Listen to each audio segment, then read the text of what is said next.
حضور جب گھر تشریف لے جاتے تو صحابہ تو بیٹھی مسجد نبوی میں رہتے، دور دور سے آئے ہوتے اور حضور سے دین لینا ہوتا انہوں نے. تو آقا کریم نے اگر واپس تشریف لانا ہوتا تو حضور اپنے موزے مبارک، اپنے نالین وہیں دروازے پہ چھوڑ دیتے. تو اس کا مطلب یہ ہوتا، اشارہ سائن یہ ہوتا کہ میں ابھی آیا. اور اگر حضور نے جا کے استراحت فرمانی ہے، دیر کے بعد تشریف لانا ہے، ایک نماز کے بعد گئے اب دوسری نماز کے وقت ہی آئیں گے، تو حضور نالین سمیت تشریف لے جاتے. تو جب حضور کے جوڑے پڑے ہوئے تو صحابہ سمجھتے کہ وہ آنے والے ہیں، تو پھر ان کی نظریں دروازے پہ لگی رہتی. تو اچانک جب حضور آتے تو وہ یہ لفظ بولتے، خرجنا رسول اللہ. کبھی کہتے کہ حضور طلوع ہوئے، کبھی یہ بھی کہتے طالع علینا، ہمارے اوپر طلوع ہوئے. تو یہ مختلف روایات حدیث میں ملتے ہیں.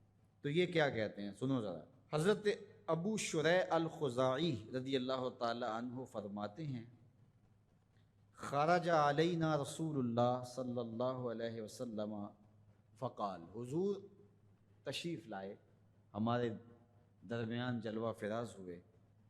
فقال، اور ارشاد فرمایا، الیسا تشہدون اللہ الہ الا اللہ وانی رسول اللہ، تم گواہی دیتے ہو کہ اللہ کے علاوہ کوئی معبود نہیں ہے اور میں اللہ کا رسول ہوں.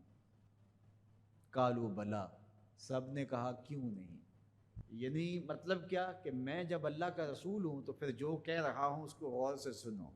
آپ ذرا دیکھیے کہ حضور نے یہ کہہ کے ایسا ماحول پیدا کر کے کہا کیا.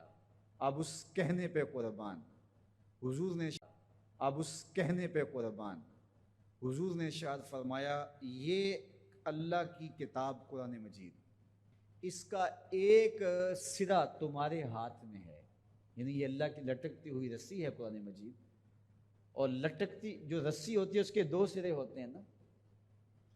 تو کہا اس کا ایک سرا اللہ کے ہاتھ میں ہے اور دوسرا سرا تمہارے ہاتھ میں ہے. اللہ اکبر. فتمسکو، اس کو مضبوطی سے پکڑ لو. دیکھیے یہ لائٹ جل رہی ہے نا، اس کے اندر تار لگی ہوئی ہے.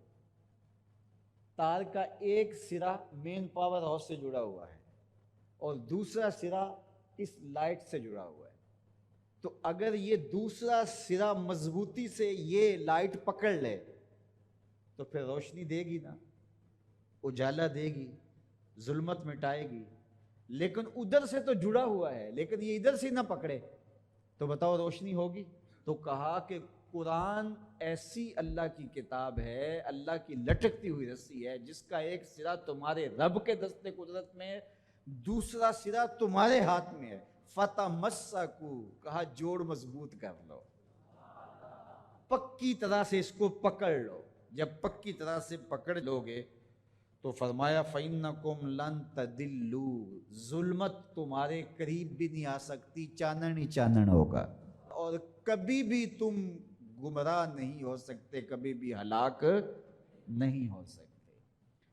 تو یہ راز یہ لائٹ پا گئی ہے، یہ راز یہ پنکھا پا گیا ہے کہ ایک سرا تو تار کا پاور ہاؤس سے جڑا ہے اور پورا کرنٹ آ رہا ہے، لیکن اگر ادھر سے اس کا کنیکشن کمزور ہو گیا تو یہ چل نہیں پائے گا، یہ روشن آئے گا، یہ روشن نہیں ہو پائے گی.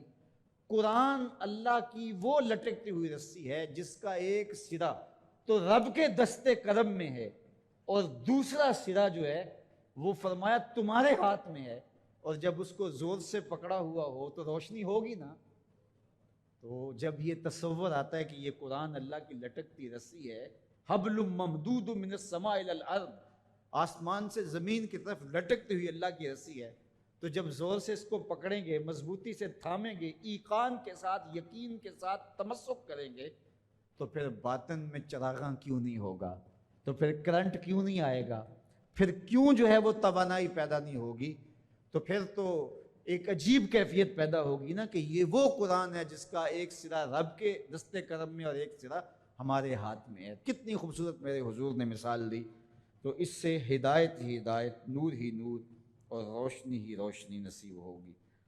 اچھا، اس عنوان سے صرف ایک روایت سن لیجئے۔ حضور نے ارشاد فرمایا، حضرت عبداللہ ابن عباس رضی اللہ تعالیٰ عنہ کی مرویات سے ہے، حضور نے ارشاد فرمایا کہ جس نے فساد امت کے دور میں میری ایک سنت کے ساتھ تمسک اختیار کیا، میری ایک سنت کو مضبوطی سے پکڑ لیا، جب فساد بپا ہوگا، جب میری سنتوں کو توڑا جا رہا ہوگا، دین کی قدردانی نہیں ہوگی، لوگ دین کی پرواہ نہیں کریں گے، خواہشات کے غلام بن جائیں گے، اس زمانے میں جس نے میری ایک سنت کو مضبوطی سے پکڑ لیا، میرے اور آپ کے آقا و مولا فرماتے ہیں اللہ اسے 100 شہیدوں کا ثواب عطا فرمائے۔